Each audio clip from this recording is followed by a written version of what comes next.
চট্টগ্রামে চাঁদা না পেয়ে ব্যবসায়ীর বাড়ি লক্ষ্য করে ফিল্মি স্টাইলে গুলি করে সন্ত্রাসীরা। ২৮ ফেব্রুয়ারি সকালে নগরীর চন্দপুরায় স্মার্ট গ্রুপের ব্যবস্থাপনা পরিচালক মুজিবুর রহমানের বাড়ি লক্ষ্য করে গুলিবর্ষণের ঘটনা ঘটে। এর আগে গত ২ জানুয়ারিও এই বাড়িতেই সন্ত্রাসীরা গুলি ছুড়েছিল। রোববার রাত ১১টায় আইনশৃঙ্খলা পরিস্থিতি নিয়ে জরুরি সংবাদ সম্মেলন ডাকে সিএমপি। এ সময় নগরীর ১৬টি থানা এলাকায় অস্ত্র উদ্ধার ও সন্ত্রাসী গ্রেফতারে অভিযান শুরুর ঘোষণা দেন অতিরিক্ত পুলিশ কমিশনার। ব্যবসায়ীর বাড়িতে গুলি প্রসঙ্গে তিনি বলেন, সন্ত্রাসীরা পাহাড়ি এলাকায় গা ঢাকা দিয়েছে। তাদের হাতে পুলিশের লুট করা অস্ত্র ছিল কিনা তা উদ্ধারের পর জানা যাবে।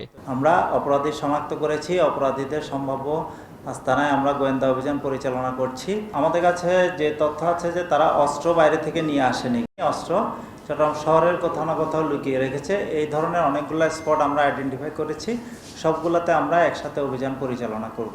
রাতেই নগরীর ১৬টি থানা এলাকায় 10টি টিমে ভাগ হয়ে শুরু হয় অভিযান। মাদক কারবারি ও সন্ত্রাসীদের কোনো ছাড় দেয়া হবে না বলেও জানান পুলিশ।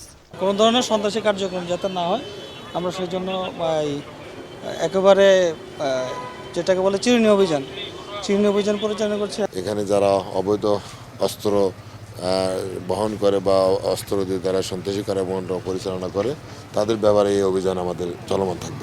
অস্ত্র উদ্ধার ও মাদক বিরোধী অভিযান অব্যাহত বলে জানিয়েছে সিএমপি। সময় সংবাদ, চট্টগ্রাম।